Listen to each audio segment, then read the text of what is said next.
No ar, programa É Coisa Nossa, o seu programa de entretenimento e cultura da sua TV Câmara Aracaju, canal 5.3. Gratidão, muito obrigado por mais uma vez eu estar adentrando a sua casa, mais uma sexta-feira, com mais um programa inédito e a gente tenta trazer o melhor da cultura.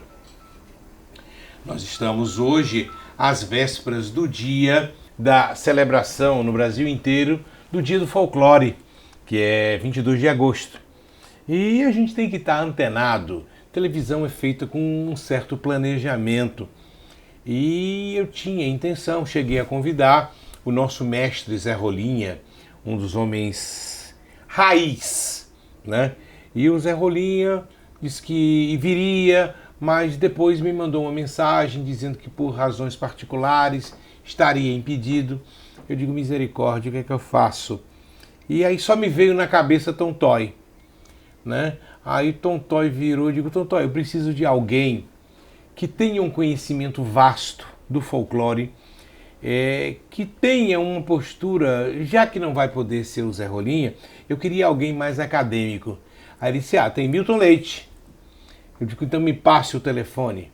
Passou o telefone, eu liguei, não era mais o telefone, era o telefone do Sesc, né? Foi mesmo. Me mandou, você tinha 2 telefones no contato, mas aí deu tudo certo e é uma honra poder ter aqui esse, não sei se ele já é mestre, mas que já é mestre, entendeu? Um professor, tá certo? Um homem da cultura raiz de Sergipe. Obrigado por ter vindo. Eu que agradeço, Valadão. Para mim é um prazer enorme estar aqui. Mandar um abraço, inclusive, para o mestre Zé Rolinha, né, o mestre dos mestres. Zé Rolinha participou de vários conselhos, né, o estadual, o nacional, e é uma pessoa que é referência, de fato, bacana. na nossa pequena Tupiniquim, Sergipe. E espero que possa representá-lo de certa forma com informações pertinentes ao folclore, que é um tema extremamente complexo, porém que eu gosto de falar muito. Folclore. O que é folclore? É uma fantasia? Na verdade, folclore é um conjunto de conhecimentos de uma determinada comunidade na sua maneira de pensar, agir e reproduzir os seus conhecimentos, né? Então toda a comunidade, toda a sociedade tem os seus costumes, né? Tem a sua forma de ação, tem a sua forma de pensar e os grandes estudiosos colocam que esse folclore ele é dividido em várias sequências, em vários segmentos. Por exemplo, nós estamos falando da linguagem popular. Como é que as pessoas falam em determinada cidade, em determinado município, em determinado estado, né? Nós estamos falando da música e da dança. Como é que é a música folclórica de Sergipe? Como é que é a dança folclórica em Sergipe? Como é que é a música e a dança folclórica em Pernambuco? Então essas informações, elas formam um caldeirão, né, de pensamento, de ação e de reflexão desse povo. Então o que vem a ser folclore? Folclore, saber vulgar no sentido de não ter sido preciso, não foi preciso você passar pela universidade para você ter esses conhecimentos. Então, folclore, saber vulgar, folk, lore, estudo do conhecimento do povo. E aí a gente tem, como eu falei logo no início, vários segmentos. Por exemplo, nós temos os usos e costumes, a forma do povo comer, cozinhar, né? Nós temos os brinquedos infantis, nós temos a religiosidade e a crendice do povo. Então, cada região e cada povo vai ter a sua forma de crer nas coisas. Nós temos as superstições, né? Nós temos a literatura de cordel, que hoje é um gancho, é um ícone que está em todos os lugares, inclusive até mesmo na escola. Então nós temos várias classificações desse folclore que juntas vão formar esse conhecimento do saber popular. Bom, nós estamos vivendo um clima que a internet modificou totalmente os conceitos, tá? E eu tenho visto que no tocante à valorização do folclore, a internet tem sido muito positiva. Ela tem expandido muito os usos e costumes, as tradições, tá certo? Coisas que até então muitas vezes eram ignoradas. Sim. Pela sociedade. Como eu te disse, é uma fantasia, entendeu? Então, se o cara sai com um chapéu de fita, entendeu? Ele é folclórico. Se o cara sai com um óculos diferenciado, vão também rotulá-lo de folclórico. Eu tenho um olhar sobre isso que eu acho que é importante, né? O primeiro momento é que é fundamental e rápido, né? Hoje você chega no encontro cultural, hoje você chega em um cortejo folclórico, vem um grupo, você já pegou seu celular aqui, já filmou e já postou no Face, no Instagram, coisa e tal, então já foi para o mundo. Maravilha. Mas eu acredito que é necessário a questão das políticas públicas para a manutenção, para a preservação e para a difusão desses trabalhos. Nós temos muitos grupos folclóricos produzindo no estado de Sergipe, mas a gente não vê esses grupos dentro dos meses oficiais, né, no ano. Só no período... Aí você encontra janeiro, você tem atividade.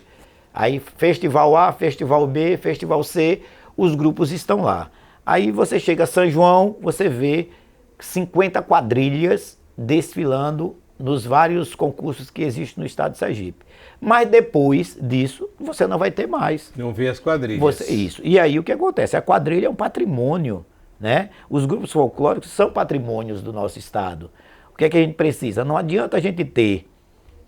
E aí eu não quero criticar aqui ninguém, estou chamando apenas para uma reflexão. Não adianta você ser o país do forró quando você não tem forró o ano inteiro sendo tocado no estado. Se Sergipe for o país do forró, ele precisa ter todos os dias, todos os finais de semana, todos os 4 cantos do estado, forró. Independente, quem vem visitar a nossa cidade quer conhecer, eu sempre digo isso, o que nós temos de melhor. Quais são os nossos grupos folclóricos que precisam estar onde? Em projetos na Orla de Atalaia, porque a Orla de Atalaia é o ponto de entrada, de chegada, de descanso de quem vem visitar o nosso estado. E aí, projetos precisam acontecer, e para que esses projetos aconteçam e que não fiquem apenas nos festivais, eles precisa se ter um trabalho de políticas públicas, que o Estado vai acolher e vai sempre colocar em prática, independente da gestão. Eu acredito muito nisso. Aí vou dar um exemplo prático para você.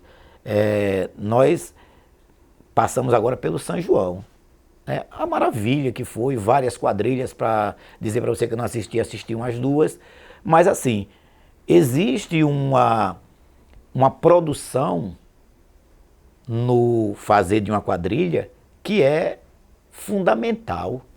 O envolvimento de pessoas, a economia criativa dessas quadrilhas juninas. Eu estou falando em uma que tem 40 componentes, muitas têm 70, 80 componentes. Tem quadrilha até com 96. Muito trabalho, da confecção do figurino, da indumentária, até a produção musical, transporte, lanche, enfim, toda uma economia criativa acontecendo por trás dessa quadrilha. Tem quadrilha que gastou esse ano mais de 200 mil reais. Pois é, aí eu digo para você faça agora os cálculos de 50 quadrilhas, no mínimo, no nosso estado.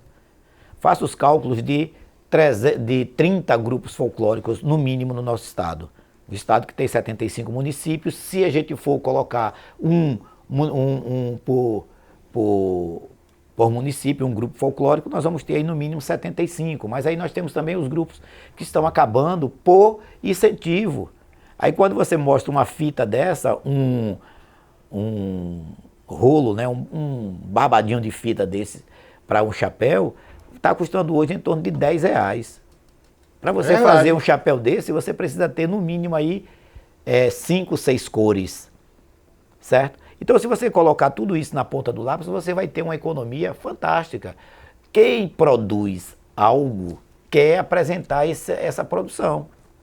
Não é diferente não, por exemplo, com os grupos folclóricos, com a quadrilha junina. Agora, eu reforço aqui o que você disse. Se gastar R$ 200 mil para apresentar os seus trabalhos apenas em um mês. E por que esse trabalho ele não é aproveitado para fazer outras apresentações em outros lugares e até mesmo para o turista? Digamos que seja cultural. Porque não se organiza povo, o povo se educa, né? E aí você veja bem, será que o povo sergipano, o povo aracajuano, está educado para receber esse tipo de entretenimento? Olha, eu digo para você com Aonde categoria. estaria o erro? Nas bases de jardim da infância, de ginásio, que hoje tem outro nome, né? Hoje a gente vai para os ensinos, né? Ensino médio, fundamental. Quer dizer, então falta de um sustentáculo, tá certo? Nas grades curriculares das matérias, a que tenha um reforço para enaltecer o folclore? Eu, por exemplo, estou agora estou professor da área de artes, né, no estado, na rede. E a gente tem mergulhado a fundo nesse processo. É tanto que na escola que eu estou lecionando, que é o Colégio José Franklin, na Barra dos Coqueiros, a gente conseguiu montar esse ano a quadrilha junina da escola. Com muita persistência, com muita dedicação, com muito trabalho, nós conseguimos colocar a quadrilha para andar. O que a gente discute é que a atividade de arte na escola ela é fundamental. Mas os alunos interagem? Sim, entendeu? A quadrilha junina, nas manifestações folclóricas, né? O professor Marcelo Neres, sim, é um professor conhecido, ele me convidou para fazer uma participação numa recreação que teve no colégio no Santos Dumont, entendeu? Então teve música, teve banda, teve tudo recheadinho. E o que eu notei é que parte dos alunos estavam encostados na parede no zap-zap do celular, quer dizer, enquanto os coleguinhas estavam mostrando a arte, a cultura, a dança, tudo, uma galera estava no zap-zap. E aí a gente volta para a discussão. Na verdade, a facilidade que você tem hoje de se comunicar a partir das redes sociais, né, chama muito a atenção dos adolescentes, claro. E aí ele muitas vezes grava logo, repassa e vai fazer as suas comunicações. Mas o que eu notei é que não teve nenhuma interação do aluno. Sim. Por quê? Porque muitas vezes essas manifestações elas não chamam a atenção deles, né?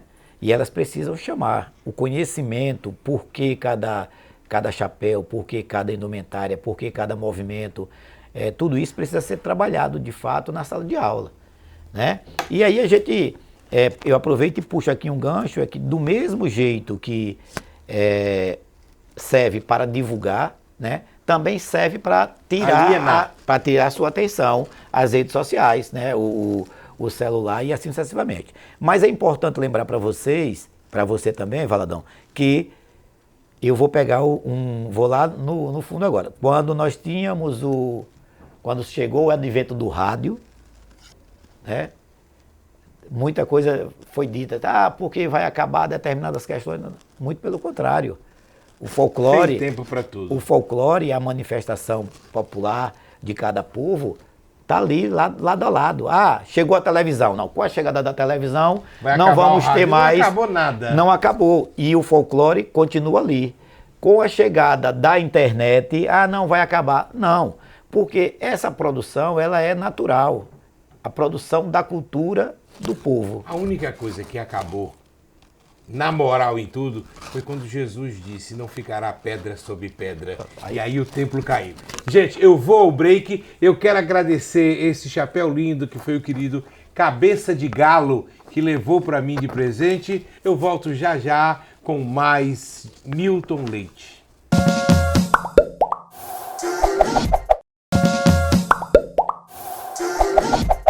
Bem, gente, estamos de volta. Lembrando que 22 de agosto é o dia do folclore e é preciso que a população, que você que está me assistindo, entenda que não se organiza povo. Povo a gente educa. Você precisa educar as pessoas que estão ao seu derredor para a necessidade das tradições da nossa memória. É aquela coisa, comer bolinho de feijão com farinha de mão, isso é tradição, tá? Dar ao menino papa de farinha no dedo, isso é tradição. E a gente tem se distanciado muito disso por causa da internet. Mas o doutor aqui é o Milton. Vamos lá, Milton. Então, é interessante você tocar nesse assunto porque existem assim alguns objetos, algumas características para a gente identificar o que vem a ser de fato um fato folclórico. Então, por exemplo, a persistência é um fator, né? A oralidade, esse material ele é passado através da fala, através do conhecimento de mãe para filha, de pai para filho e assim sucessivamente. E um ponto que eu acho que é fundamental, que é o anonimato, né? Então você não tem registro de quando surgiu aquilo ali, quem foi que passou e quem foi que recebeu. Pode ser até um fake news. Então precisa ter cuidado, porque se for fake news, a gente vai saber quem foi que fez e que não tem nada a ver com o processo. E quando fake news dá certo? Eu acredito, que... Eu vou lembrar uma coisa. A maior campanha publicitária foi o Cajuieba. Sim. Lembra? Sim. Essa cidade da sorte. E o Cajuieba nunca existiu. Pois é. Mas a gente está falando aí de um ponto que é a questão de alguém querer colocar na cabeça do povo algo que não é verdadeiro. Eu estou falando, por exemplo, vamos pegar aqui os chás. Todo mundo hoje, mesmo que não queira, prova de um chazinho.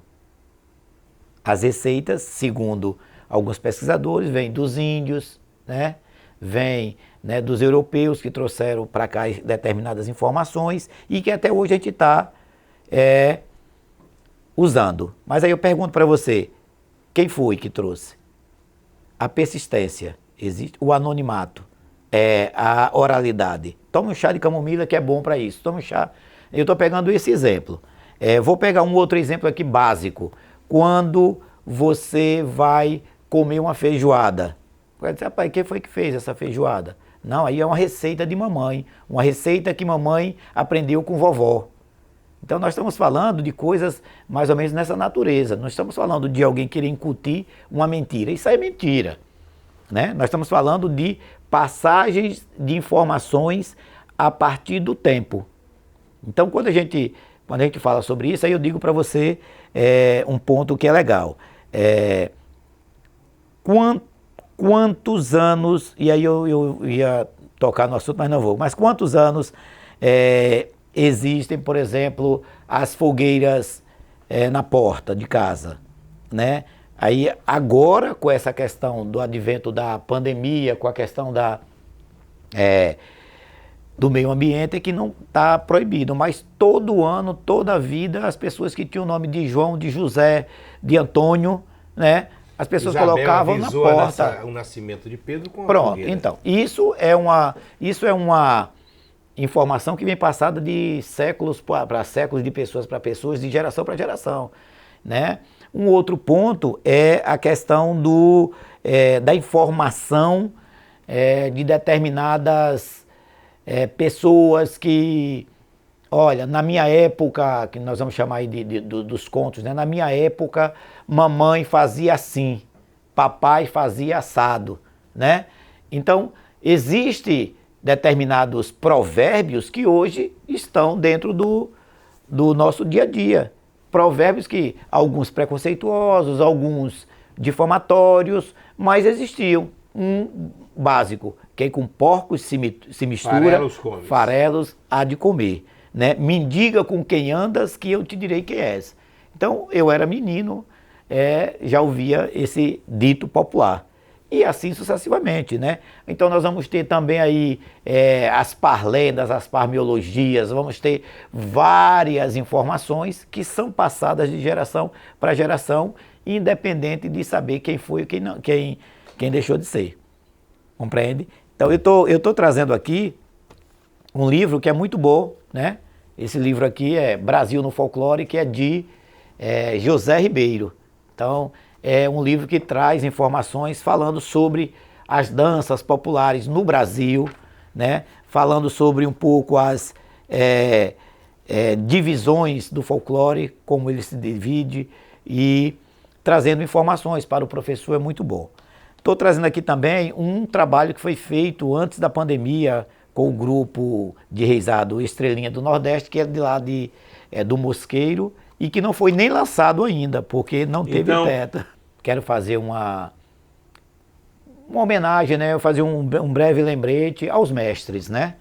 Então, essa semana mesmo, no São João, eu tive com a Dona Zefinha, da Batucada, lá de Estância. E aí eu faço aqui um apelo e peço, né, aos gestores que observem mais, olhem mais para esses mestres, né? Perdemos recentemente mestre Deca, que inclusive o filho Antônio vem, né, segurando o cacumbi do mestre Deca, que fez agora o encontro de cacumbis agora na última semana, né? Mas nós temos vários, o mestre Sabal, que está lá em Japaratuba, né? Japaratuba é Pirambu, né? Está ali naquele, é uma linha, eu digo que é a faixa de Gaza, porque ele é Pirambu, mas é Japaratuba e está ali. Mas mandar um abraço para ele também, para os diversos mestres, o Zé Rolinho já mandei, e pedir que observem, olhem mais para essas pessoas, porque elas têm uma produção, elas precisam mostrar o que elas produziram, o que elas produzem. Eu sempre costumo dizer que os artistas, eles estão preocupados com duas coisas. Primeiro, o local e ter aonde apresentar o que ele sabe fazer. A segunda é pagar as contas e sobreviver. Então, muitas vezes... Os mestres hoje já tem uma lei que protege os mestres. Alguns mestres, outros não. Mas assim, o que a gente coloca? É que muitas vezes aparecem alguns editais, que o nome já diz, edital, não é de todos. Não é de todos. Editais. E aí o que acontece? A gente entra e fica difícil para muitos mestres fazerem as atividades, preencherem os negócios direitinho. Sabem fazer o trabalho, mas não sabem colocar no papel. E aí o que acontece? Muitas vezes ficam de fora. Mas a característica que os tornam mestre não é colocar no papel, é verbalizar, é conseguir passar. Transmitir. Porque tem mestre... O mestre não sabe passar para os seus discípulos, então ele não é mestre.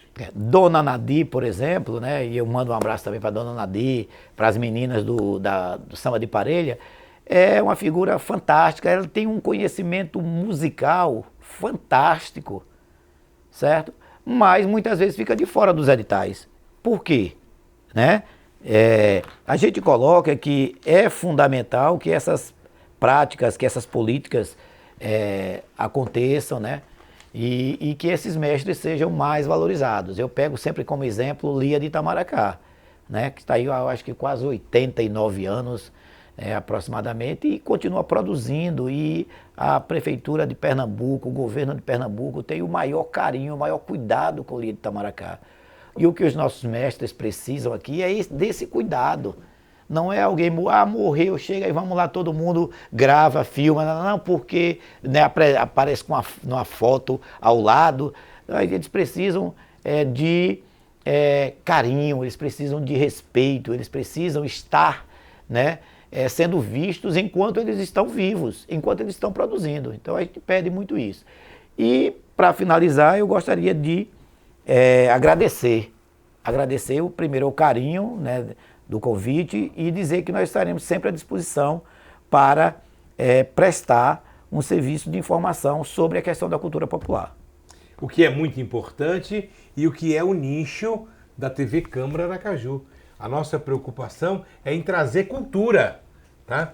A cultura, ela transpassa na verbalização, no boca a boca, entendeu? Mas é preciso que você traga pessoas de referências e devidamente habilitada. Por isso a minha preocupação em ter visto Zé Rolinha, em ter trazido você.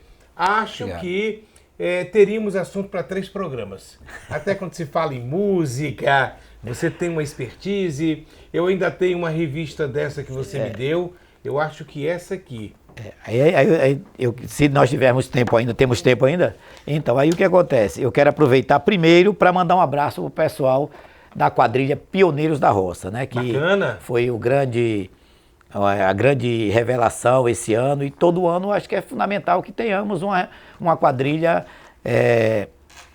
saindo aí e indo disputar o projeto nacional. Essa revista aqui é a revista nossa, que é a 2ª edição, nós estamos trabalhando na 3ª edição, que vai falar só sobre capoeira, que eu acho que é uma outra categoria, uma outra ação cultural que precisa ser muito vista, e a gente está trazendo no 3º número, só está faltando verbas. Infelizmente, a revista não foi aprovada nos editais que vieram para Sergipe. Mas a gente vai dar um jeitinho, vai arrumar uns patrocínios e vai colocar ela até o final do ano, a gente vai fazer a divulgação. É muito importante. Não é uma revista comercial, é uma revista cultural. E é uma revista que eu acho que não é nem vendida, né? Não é vendida. Ela é dada. Então você veja bem, se alguém se preocupa em editar uma coisa cultural que não está ganhando dinheiro, que não está comercializando, é importante que cada um dê a sua colaboração. Eu também acho. E é difícil, né? Então vamos lá. Essa revista aqui ela tem um QR Code, ela está na rede, você pode procurar lá, Revista Função, que vai sair, você vai ter ela online. Essa aqui foi a primeira, que fala só sobre reizado. Essa aqui fala só sobre quadrilha junina. Eu quero mandar um abraço para todos os quadrilheiros, né, de Sergipe, e dizer ao professor que está nos assistindo que pode, né, buscar isso aqui, que tem informações sobre quadrilhas juninas do nosso estado. Você que é professor da rede pública, tá aí. Uma pergunta que não quer calar. Por que todo palhaço de reizado é chamado de Mateu? Porque é uma nomenclatura dada aos brincantes. Então, no reizado, eu não sabia. No reizado, a gente vai encontrar o Mateus e a deusa, que é a dona do baile. No Maranhão, a gente vai encontrar o Mateus, que é o filho, né, de Catirina, que é o menino levado. Por isso que a cultura popular diz, inclusive, que toda criança que tem o nome de Mateus é levada. E Chachado entra nesse contexto, que foi o maior Mateus da cultura de Sergipe. Chachado, inclusive um dos grandes mestres de guerreiros que nós tivemos aqui, juntamente com o mestre Euclides. Eu tive a oportunidade de trabalhar, de fazer homenagens a mestre Euclides. E Chachado, quando a gente estava fazendo essa primeira revista aqui, a gente entrou em contato com o filho dele e ele não mandou o material para a gente colocar na revista. Eu tinha essas fotos, não sei onde anda. Eu tenho Chachado comigo, vestido de Mateus, e tenho Chachado fazendo cantoria com o pote da oferenda. Sim. Cantando, tocando sanfona. Tocava mal que sua pele, mas... Então, aí o Mateus, na verdade, ele é um fanfarrão, um brincalhão, ele tira onda, ele tira brincadeiras com todo mundo. Inclusive, dentro do reizado, ele é o cara que chaveca as meninas, né? E a dona do baile, Dona Deusa, é quem pontua ele o tempo inteiro. Ele está sempre chamando a atenção dele e ele sempre querendo puxar as coisas. Inclusive, conta alguns historiadores que o Mateus é quem mata, né, o boi do reizado, né? Com olho grosso, né, com inveja, o boi de Dona Deusa, ela leva o boi para apresentar ele e o boi morre. E aí ele é obrigado, dentro da história, a vender a carne do boi para arrecadar o dinheiro, e aí é quando acontece a partilha do boi, e o dinheiro ele compra para comprar um outro boi. E aí nessa parte imaginária, que eu sempre falo isso, né, essa imaginação da morte e da ressurreição do boi. Então o boi ele é ressuscitado. E a cena, tudo para a concepção cristã. Sim, A cena sem sombra de dúvidas. Obrigado, Milton. Eu que agradeço. Entendeu? Gente, tá aqui, olha, um exemplo de vida, um professor que se dedica à cultura popular. Então, agosto a gente comemora o mês do folclore. Faça diferente. Tá, uma fita não caracteriza um folclore, mas compre uns rolinhos de fita, pegue seus filhos e netos, entendeu? Pegue um tambor de balde E vai batuque, entendeu? Incentive a criança na cultura popular. Obrigado, querido. Gente, maravilhoso, né? Final de programa. Eu fico por aqui e a gente se vê na próxima semana, na próxima sexta-feira, com mais um programa inédito. Ah, mas eu vejo outros dias. Tem, são reprises. A gente precisa que você nos aplaudam, porque o que a gente faz aqui é cultura popular. TV Câmara Aracaju, canal 5.3, Cidadania e Representatividade.